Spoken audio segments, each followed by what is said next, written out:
नमस्कार मित्रों, सरल संस्कृत व्याकरण चैनल में मैं अरुण पांडे आप सबका स्वागत करता हूं। आज हम केशव मिश्र की तर्क भाषा का यह भूमिकात्मक पाठ लेकर आए हैं। इसमें आप केशव मिश्र की जो तर्क भाषा नाम का ग्रंथ है, वह उस ग्रंथ का हम सामान्य परिचय जानेंगे, उस ग्रंथ के कर्ता के बारे में थोड़ा सा जानेंगे, उस ग्रंथ की व्याख्याएँ कौन कौन सी हैं ये जानेंगे। तो सबसे पहले केशव मिश्र जो इस ग्रंथ के लेखक हैं, उनका सामान्य परिचय कुछ पॉइंट्स में हम जान जाते हैं।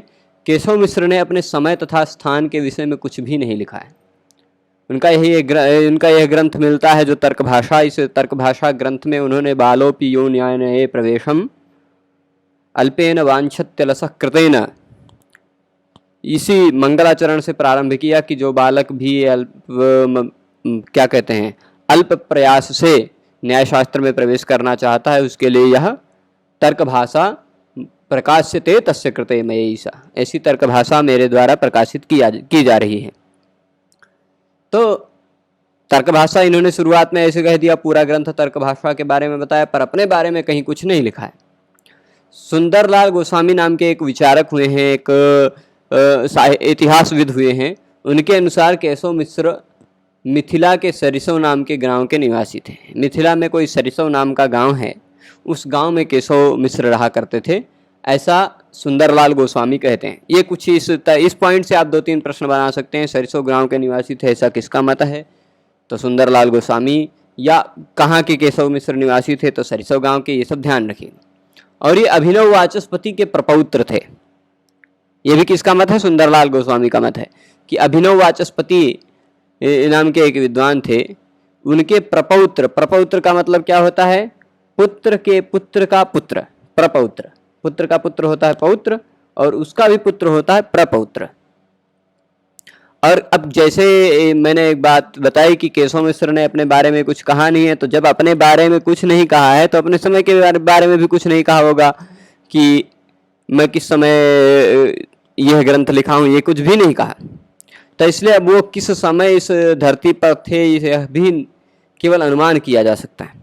और अनुमान किस आधार पर किया जाता है? अनुमान करने का आधार यह है कि उससे पहले के ग्रंथ, जिन ग्रंथों का समय निश्चित है, उन ग्रंथों में इस ग्रंथ का कोई वाक्य न कहा गया हो, या उन ग्रंथों में इनके बारे में कुछ न कहा गया हो, या उसके बाद के ग्रंथों में इनके बारे में कहा गया हो। तो ऐसा पता चलता है कि 1400 ईस्वी के बाद के ग्रंथों में केशव मिश्र के बारे में कहा गया है, इसलिए 1400 के पहले कह रहे होंगे। और 1000 से पहले के किसी भी ग्रंथ में केशव मिश्र के बारे में कुछ नहीं मिलता है। तो लगभग 1000 के बाद और 1400 से पहले के ये थे। किंतु लगभग 1300 ईस्वी, 13वीं ईस्वी या 13वीं 14वीं ईस्वी इनका काल माना जाता। वैसे इससे प्रश्न नहीं आएगा, पर आप ये जान के रखिए कि ये 700 साल, 700 साढ़े 700 साल पहले के ये केशव मिश्र हैं। केशव मिश्र अपने समय के मिथिला के श्रेष्ठ नैयायिकों में अन्यतम हैं। मिथिला नैयायिकों की धरती रही है। नैयायिकों मतलब न्यायशास्त्र के विद्वानों के उस समय 2 धरतियाँ प्रसिद्ध थी। एक पश्चिम बंगाल में नवद्वीप, जो आज नदिया के नाम से प्रसिद्ध है, वह नैयायिकों के लिए बहुत प्रसिद्ध भूमि थी। और मिथिला भूमि है, वही भी बहुत ज़्यादा प्रसिद्ध थी। तो मिथिला के अपने समय के सर्वश्रेष्ठ नैयायिक में माने जाते थे। और इन्होंने तर्क भाषा नामक प्रकरण ग्रंथ की रचना की है। तर्क भाषा नामक प्रकरण ग्रंथ की रचना की है। अभी ये कितने बड़े नैयायिक थे, इससे आप अनुमान लगा सकते हैं कि इनके द्वारा लिखा गया ग्रंथ 700 साढ़े 700 साल बाद आज भी हम लोग पढ़ते हैं। तो इसलिए इनके अंदर कुछ क्वालिटी रही होगी, ये आप अनुमान कर सकते हैं। इसके अतिरिक्त अलंकार शेखर नाम का यह एक ग्रंथ भी केशव मिश्र के नाम से जाना जाता है, पर यह स्पष्ट रूप से नहीं कह सकते कि यह वही केशव मिश्र थे या फिर कोई दूसरे केशव मिश्र थे। इसके बारे में अभी अंधेरा है, कोई स्पष्टता नहीं कहा जाता। पर केशव मिश्र नाम के ही व्यक्ति ने, या शायद इन्होंने ही अलंकार शेखर नाम का एक साहित्य विषयक ग्रंथ लिखा है, जिसमें अलंकारों के बारे में बताया गया है। इसके बाद अब तर्क भाषा नाम के ग्रंथ का परिचय हम देखते हैं। तर्क भाषा के लेखक केशव मिश्र हैं, ये तो हमने बता दिया। तर्क भाषा यह एक न्याय दर्शन का प्रकरण ग्रंथ है। कैसा ग्रंथ है? न्याय दर्शन का ग्रंथ है और एक प्रकरण ग्रंथ है। इस समस्त ग्रंथ की रूपरेखा न्याय के आधार पर बनाई गई है।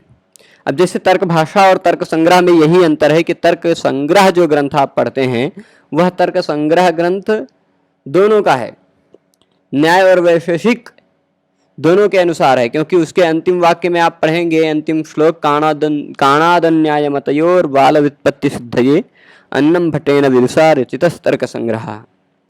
मतलब काणाद यानी वैशेषिक शास्त्र, न्याय शास्त्र, दोनों शास्त्रों से संबद्ध रखता है तर्क संग्रह। किंतु हालांकि किस दृष्टि से वो भी मैं एक बार बता देता हूं कि तर्क संग्रह में 4 प्रमाण बताए गए हैं जो कि न्याय शास्त्र के अनुसार हैं, और तर्क संग्रह में 7 पदार्थ बताए गए हैं जो कि वैशेषिक शास्त्र के अनुसार हैं। तो दोनों का समन्वय बैठाते हुए एक ग्रंथ बनाया गया है, वह तर्क संग्रह है। परंतु तर्क भाषा पूर्ण रूपेण न्याय शास्त्र का प्रकरण ग्रंथ है। इसमें न्याय दर्शन के अनुसार ही 16 पदार्थ बताए गए हैं, इसमें न्याय दर्शन के अनुसार ही 4 प्रमाण बताए गए हैं। वैशेषिकों के सिद्धांतों को दरकिनार किया गया है। एक प्रकार से देखा जाए वैशेषिकों के जो 7 पदार्थ बताए गए हैं वह यहाँ 7 अर्थ के रूप में प्रतिपादित है। तो तर्क भाषा एक न्याय दर्शन का ही प्रकरण ग्रंथ है, इसका वैशेषिक से बहुत कम मात्रा में संबंध है। वैसे न्याय और वैशेषिक दोनों समान तंत्र हैं, बहुत सारे विषय समान हैं, कहीं कहीं ही भेद है। अब इस समस्त ग्रंथ की रूपरेखा न्याय के आधार पर बताई गई है, न्याय दर्शन के आधार पर बनाई गई है, ये मैंने बता दिया। इसमें न्याय को मुख्य धारा बनाकर सम्मिलित रूप से न्याय वैशेषिक संप्रदाय के मंतव्यों का निरूपण किया गया। मुख्य धारा क्या है इसमें? न्याय शास्त्र, पर उसके साथ साथ इन्होंने वैशेषिक संप्रदाय के मंतव्यों का भी निरूपण किया, वैशेषिकों के भी मतों को बताया है। कई जगह पर वैशेषिकों के भी सिद्धांत प्रतिपादित हैं। अब न्याय के अनुसार 16 पदार्थ होते हैं, इसलिए तर्क भाषा में मुख्यतः 16 पदार्थों का वर्णन किया गया है।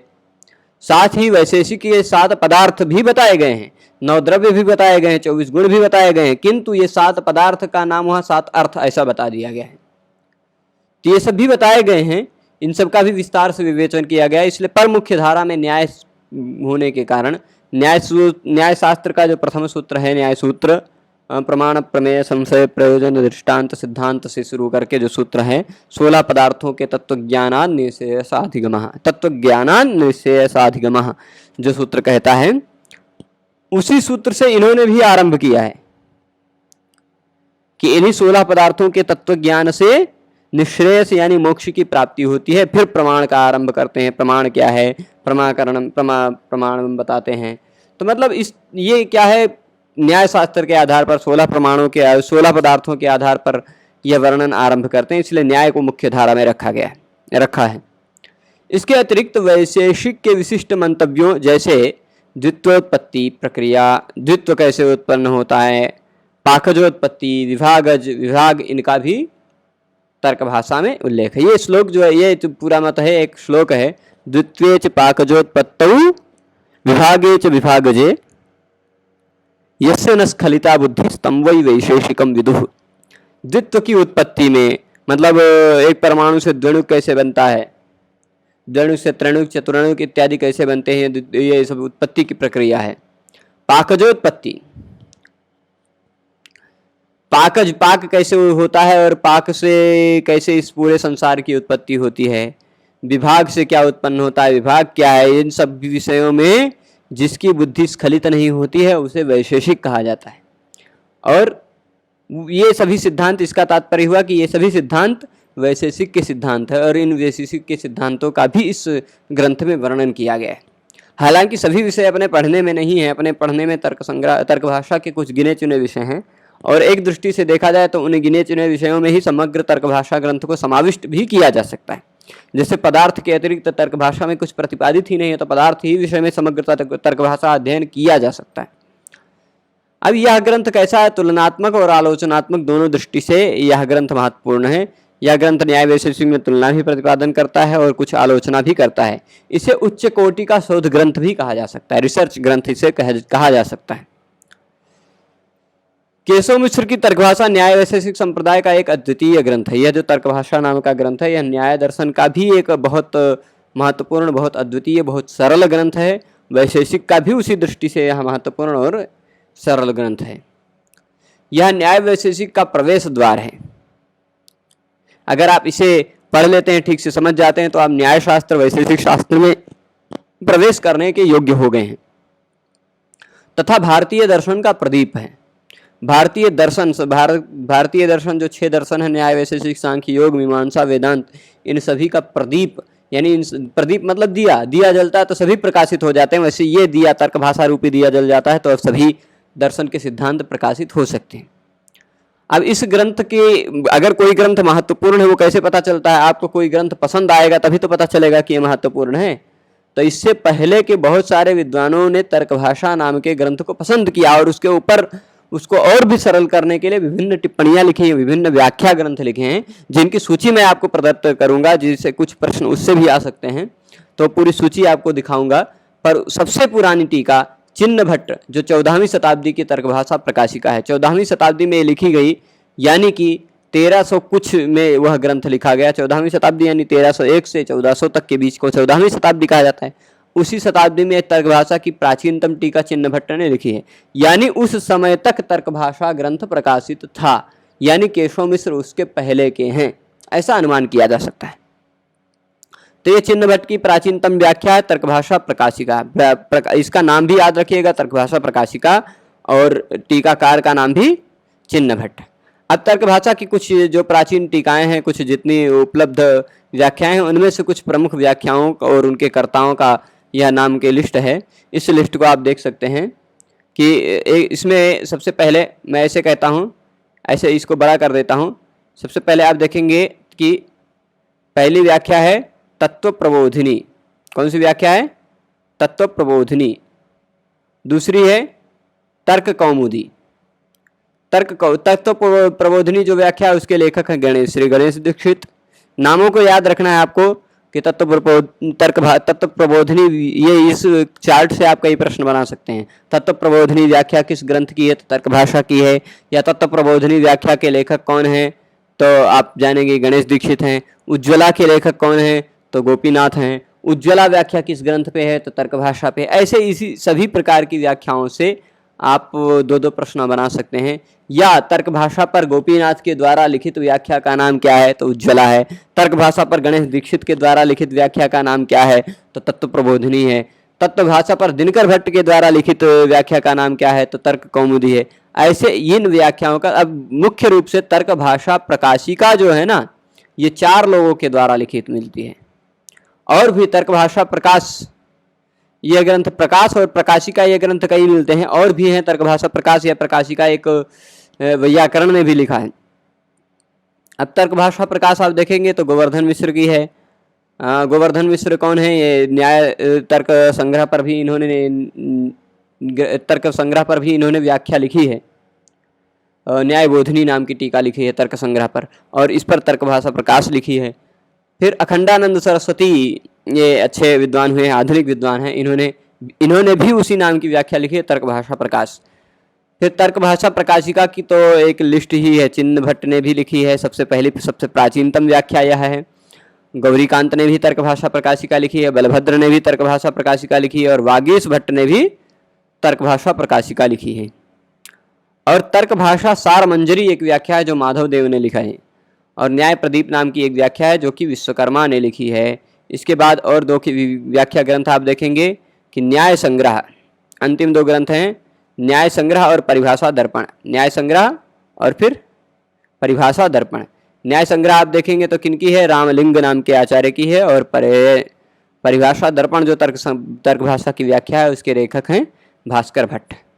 तो इस तरह से मैंने कुछ तर्क भाषा के मुख्य व्याख्या ग्रंथों को बताया। और भी व्याख्याएं हैं, लगभग इसकी 30-35 के आसपास व्याख्या ग्रंथ है, पर मैं उनमें से कुछ प्रमुख व्याख्याओं को यहाँ पर चयनित करके रखा गया जिनका प्रकाशन हो चुका है। ऐसी व्याख्याएं हैं ये, और प्रसिद्ध व्याख्याएं हैं। तो आज के इस पाठ में इतना ही। हमारा इस पाठ में लक्ष्य था कि तर्क भाषा ग्रंथ के बारे में सामान्य ज्ञान होना और केशव मिश्र के बारे में सामान्य ज्ञान होना। तर्क भाषा ग्रंथ के अंदर जो प्रतिपाद्य विषय हैं उन विषयों को हम फिर आगे के भागों में भविष्य काल में हम उसका अध्ययन करेंगे। आज के इस पाठ में इतना ही। पूरा पाठ देखने के लिए विशेष धन्यवाद। नमः संस्कृताय।